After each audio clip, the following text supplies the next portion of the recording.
Si vous vous retrouvez un jour dans une rue la nuit, seul, sans téléphone en état de marche, sans un seul numéro familier dans votre tête, sans pouvoir appeler un Uber ou même marcher jusqu'au métro, ne montez pas dans le premier taxi qui s'arrête près de vous. Surtout s'il s'agit d'une vieille voiture noire sans logo, avec de faibles phares qui percent à peine l'obscurité et un chauffeur silencieux que vous ne pouvez pas bien voir. Car une fois que vous êtes monté, vous risquez de ne jamais en sortir. La nuit, la ville m'accueillit avec des rues vides et silencieuses, éclairées par la lueur pâle et presque sans vie des lampadaires qui scintillaient faiblement dans l'air humide après la pluie. Une lourde et désagréable sensation de fatigue se répandit dans mon corps et je me dis que je n'avais qu'une envie, rentrer chez moi au plus vite, me coucher et oublier cette longue et fatigante journée. Je tournai mon regard vers mon téléphone, qui brillait de façon précaire avec le dernier pourcentage de sa charge. Ouvrant une carte qui semblait prendre trop de temps à charger, comme si la route de la maison elle-même essayait de m'échapper. 2%, l'icône de la batterie clignotait un avertissement, et j'anticipais déjà le moment où l'écran s'éteindrait, me laissant sans navigation, sans la possibilité d'appeler un taxi à travers l'application,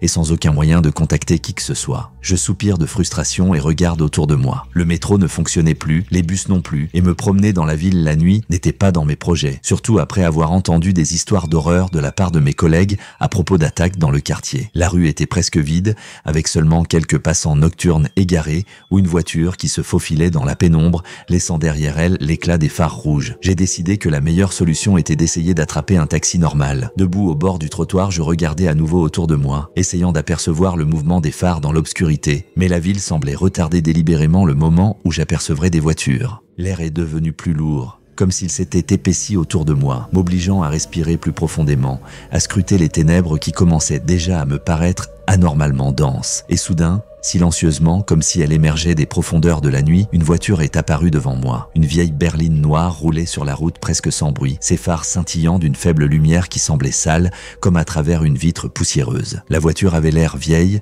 sans marque d'identification, sans carreau jaune, ni autocollant de taxi. Elle s'est approchée de moi, comme si elle savait que j'étais là, comme si elle m'attendait dans l'obscurité de cette nuit vide. J'ai hésité. Une sensation étrange et poisseuse s'est réveillée en moi. Ma peau s'est couverte d'une chair de poule froide, comme si mon cerveau avait détecté quelque chose d'anormal, quelque chose que je n'avais pas réalisé, mais que je ressentais déjà, de manière inconsciente. Mais il était trop tard. La porte s'est ouverte d'elle-même, sans un seul bruit, lentement, comme si quelqu'un d'invisible m'invitait à entrer. Et c'est là que j'ai commis ma première et fatale erreur. Je suis monté dans ce taxi. Je n'ai jamais été de ceux qui croient aux histoires mystiques, aux superstitions ou aux coïncidences étranges que les gens utilisent pour expliquer quelque chose d'inexplicable. Je croyais que le monde était une mécanique claire de causes et d'effets, que tout avait une explication, mais que celle-ci échappait parfois à l'entendement humain. Mais cette nuit-là, il m'a semblé que j'avais enfreint une loi invisible. Je m'appelle Alex, j'ai 32 ans, je suis un programmeur ordinaire qui a passé toute sa vie à essayer d'éviter le chaos inutile, les situations imprévisibles, et franchement, les gens, je n'étais pas un reclus, mais je n'avais pas un grand groupe d'amis, et je ne peux pas dire que je m'en souciais. Mon monde était fait d'algorithmes clairs, de codes et de logique sèche, sans place pour les peurs irrationnelles ou les absurdités mystiques. Mais ce jour-là, quelque chose n'allait pas. Je me suis réveillé avec une sensation de lourdeur, comme si mon corps refusait de se réveiller, comme si quelque chose au fond de moi voulait rester dans l'obscurité un peu plus longtemps. Ma tête bourdonnait, comme si j'avais bu la veille, alors que ce n'était pas le cas. Je n'avais pas la gueule de bois, mais il y avait un résidu étrange, un sentiment d'anxiété qui se répandait quelque part entre ma poitrine et mon estomac. Je devais aller travailler, je devais répondre à des courriels, je devais livrer des projets et je devais vivre une vie normale, mais je me sentais bizarre. D'une manière ou d'une autre, tout allait mal toute la journée. J'ai fait tomber une tasse, alors que j'ai habituellement une réaction rapide. Mon ordinateur s'est bloqué pendant un appel important. Un collègue qui était toujours à l'heure avait 1 heure de retard et son visage était pâle comme de la craie, comme s'il avait vu quelque chose de terrible. Lorsque je lui ai demandé ce qui s'était passé, il a haussé les épaules et a dit une seule phrase qui m'a fait frémir. J'ai vu un taxi noir, j'ai ri.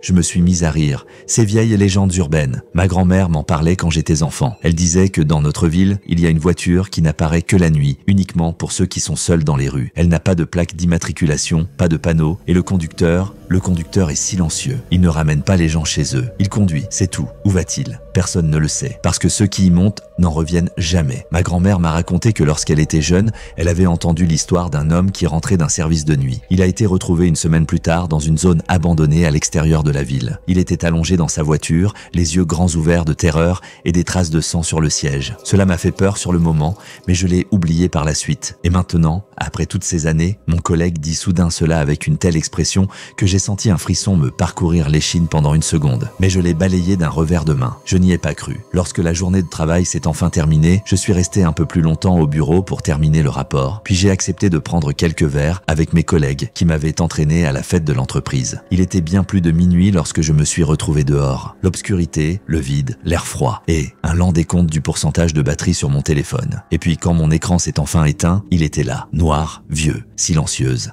La porte s'est ouverte toute seule et je suis monté dans la voiture sans savoir qu'il n'y aurait pas de retour en arrière possible. Une fois à l'intérieur de la voiture, j'ai tout de suite ressenti quelque chose d'étrange, même si au début, je n'arrivais pas à mettre le doigt sur ce qui provoquait exactement ce malaise intérieur, cette sensation d'inconfort presque physique qui faisait que mon dos se raidissait et que mes poumons semblaient perdre leur capacité à se remplir d'air, comme si l'air à l'intérieur de cette vieille voiture, qui sentait l'humidité, le métal et quelque chose de subtil, comme du bois brûlé ou du vieux papier, était plus lourd qu'il ne devrait l'être et que l'espace semblait trop étroit, comme si les parois de la voiture risquaient de glisser lentement, m'enfermant dans un endroit dont il n'y avait pas d'échappatoire. J'étais assis sur la banquette arrière, recouverte d'un cuir noir craquelé qui semblait collant au toucher, comme s'il venait d'être essuyé avec un chiffon humide, et mes yeux dérivaient involontairement vers l'avant, vers l'endroit où le conducteur devrait se trouver. Mais il était assis si calmement qu'on aurait dit qu'il ne respirait pas du tout, son cou fin dépassait du col de sa veste usée et sa casquette sombre cachait la plus grande partie de son visage,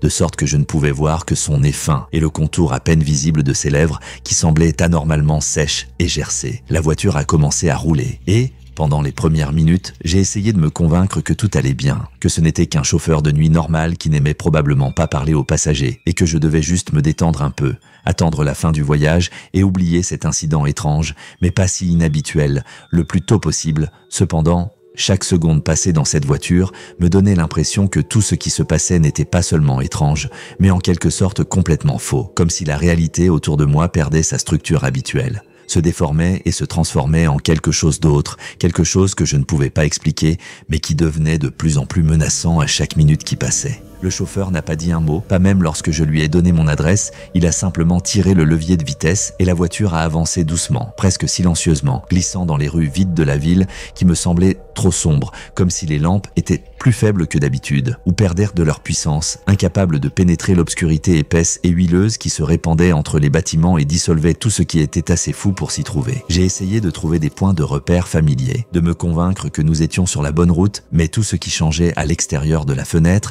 c'était des rues méconnaissables, des carrefours vides et des maisons sombres, dont les fenêtres me semblaient être des orbites vides. Regardant avec indifférence cette voiture ramper dans la nuit, m'emportant vers un endroit auquel je ne voulais même pas penser. J'ai d'abord essayé de me rassurer en me disant qu'il connaissait peut-être un raccourci ou qu'il essayait d'éviter la circulation, bien que, à cette heure de la journée, cela me paraisse ridicule. Mais j'ai ensuite regardé le compteur de vitesse et j'ai vu qu'au lieu de fluctuer en fonction de la vitesse de la voiture, la flèche était figée à 0, comme si l'on avait l'impression que la voiture était en train de s'arrêter, était figée à 0, comme si la voiture n'avançait pas du tout, comme si nous ne roulions pas du tout, mais que nous flottions simplement dans cette obscurité visqueuse et oppressante qui commençait à ressembler à quelque chose de vivant, quelque chose qui m'observait depuis chaque ombre, chaque fenêtre sombre, chaque ruelle perdue dans les profondeurs de la ville. Le sens de la réalité a commencé à perdre du terrain, laissant place à la panique, qui s'est progressivement insinuée dans ma gorge, lacérant de doigts froids. Mais j'ai essayé de ne pas perdre le contrôle, parce que je savais que si je cédais à la peur maintenant, je ne pourrais rien faire. Alors,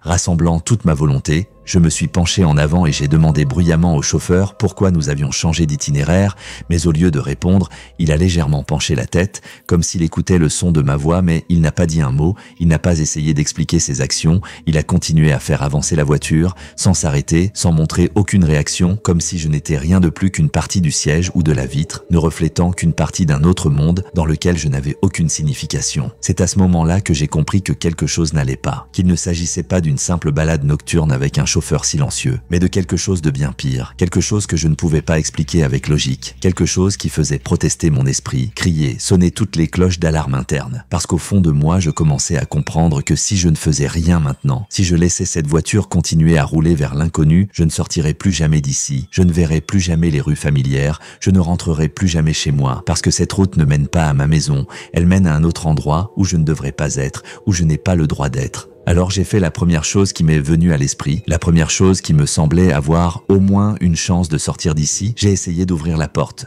mais la poignée n'a pas bougé. J'ai tiré plus fort, Une fois, deux fois, une troisième fois, sentant une peur froide m'envahir de l'intérieur parce que la porte n'était pas seulement verrouillée. Elle n'avait aucun jeu, aucun moyen de faire ne serait-ce qu'allusion à son ouverture, comme si les serrures avaient poussé dans le métal ou tout simplement n'existaient ou pas. Respirant l'air, qui semblait étouffant et vicié, j'ai essayé de parler à nouveau au chauffeur, mais il n'a toujours pas répondu, n'a pas regardé dans le miroir qui était censé me refléter, mais quand j'ai finalement regardé dans le miroir moi-même, je n'ai vu que des ténèbres qui me regardaient en retour. Le pouls de mes tempes commençait à émettre des bruits sourds qui se confondaient avec le ronronnement rythmique du moteur qui sonnait étrangement irrégulier, comme une vieille voiture oubliée fonctionnant avec l'obscurité elle-même plutôt qu'avec le carburant qui semblait commencer à pénétrer à l'intérieur, s'infiltrant à travers les fissures entre les portes et la carrosserie. Il pleuvait sur les vitres en un reflet épais, presque huileux, qui rendait le paysage derrière la vitre encore plus irréel, encore plus déformé, comme si je n'étais pas dans le monde réel, mais dans une version de la réalité qui essayait de m'absorber, de m'attirer, de me faire oublier tout ce qui s'était passé avant. Je ne savais pas depuis combien de temps nous roulions, car il n'y avait pas d'horloge dans la voiture, mon téléphone s'était éteint depuis longtemps, et la notion de temps semblait s'être dissoute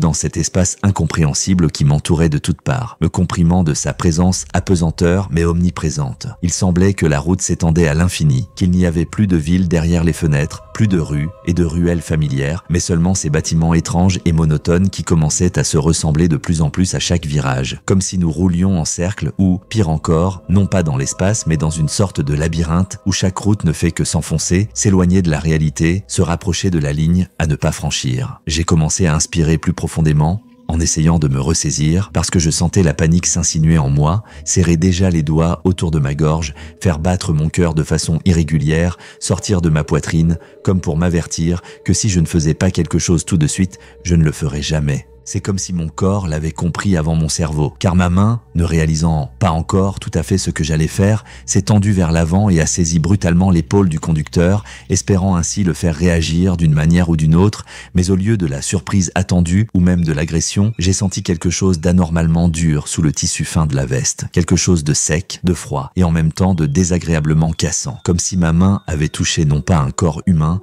mais une carapace qui avait depuis longtemps séché et perdu toute élasticité, comme si j'avais touché un mannequin ou quelque chose qui avait été humain mais qui avait perdu toute élasticité, comme si j'avais touché une carapace qui avait perdu toute élasticité, un mannequin ou une chose qui avait été humaine mais qui avait perdu son essence depuis longtemps. J'ai été frappé par une terreur réelle et incontrôlable. J'ai écarté ma main comme si elle avait été brûlée, et j'ai immédiatement senti la peau de mes doigts comme si elle était recouverte d'une toile collante et invisible qui ne voulait pas me laisser partir, qui essayait de me garder dans cette voiture, dans cette mauvaise voiture étouffante qui sentait la poussière, l'humidité et quelque chose d'autre, quelque chose qui m'a immédiatement fait penser au mot « pourriture ». Et puis le chauffeur a commencé à tourner lentement la tête. Ce mouvement n'était pas correct, pas comme celui d'un humain. Le cou ne se pliait pas naturellement, il ne s'inclinait pas à un angle normal. C'était comme s'il tournait en retard, comme si la tête n'était pas tout à fait attachée au corps ou qu'elle se déplaçait complètement séparément de lui, et quand il est finalement arrivé à une position où je pouvais voir son visage, mon cœur a semblé s'arrêter de battre pendant un moment, parce que je ne regardais pas seulement un être humain, mais quelque chose qui y ressemblait, quelque chose qui aurait pu être un conducteur à un moment donné, mais qui n'était plus qu'une coquille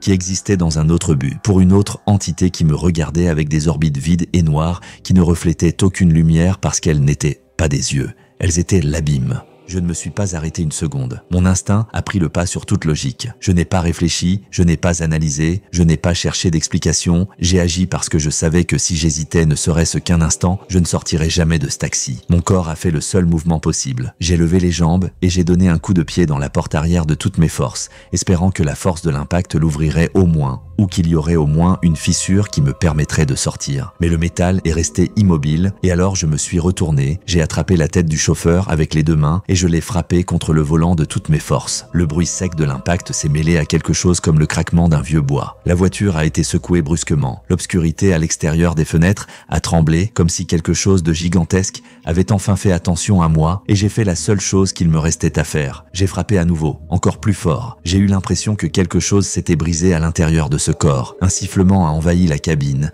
comme un soupir assourdissant. Et au même moment, la porte s'est soudainement ouverte. Je n'ai pas réfléchi une seconde, mon instinct de survie fonctionnait plus vite que ma conscience, alors je me suis jeté dehors, mon corps explosant de douleur en heurtant l'asphalte, mes mains éraflées jusqu'au sang, glissant sur la route mouillée. Mais j'étais encore en vie, je respirais encore, j'avais encore une chance, et j'ai rassemblé mes dernières forces pour me lever et courir, sans regarder en arrière, sans réfléchir, sans laisser une once de conscience enregistrer ce qui restait derrière moi parce que je savais, si je me retournais, la personne qui conduisait cette voiture serait derrière moi. Et soudain, j'ai senti quelque chose m'attraper la jambe d'un coup sec et impitoyable. J'ai senti une douleur vive et glacée remonter le long de ma jambe, comme si quelque chose m'avait non seulement saisi, mais avait enfoncé ses doigts dans ma chair, comme si la ville elle-même, la nuit elle-même, essayait de me retenir ici, de ne pas me laisser partir, de m'abandonner parmi ces rues vides et ces maisons assourdissantes qui semblaient de moins en moins réelles à chaque instant qui passait. Je criais, mais ma voix était étouffée, comme si les sons se perdaient eux aussi dans ce lieu maudit, n'atteignant pas une seule âme vivante, parce qu'il semblait que personne d'autre n'existait. Rassemblant mes dernières petites force, je me suis jeté en avant, essayant de m'échapper, mais l'emprise était si forte qu'il semblait que je n'étais pas tenu par une main humaine, mais par quelque chose de beaucoup plus fort, quelque chose qui existait en dehors des lois de la physique auxquelles j'étais habitué. J'ai désespérément enfoncé mes mains dans l'asphalte mouillé, grattant mes paumes dans le sang, et j'ai tiré ma jambe en avant de toutes mes forces, sentant une douleur insupportable se répandre dans mes muscles et le tissu de mon jean se déchirer en même temps que ma peau. Quelque chose a craqué. Je ne savais pas ce que c'était. Peut-être que c'était mon propre os. Mais je me suis libéré. Je n'ai pas vu ce qui m'avait saisi, parce que je savais que si je regardais en arrière,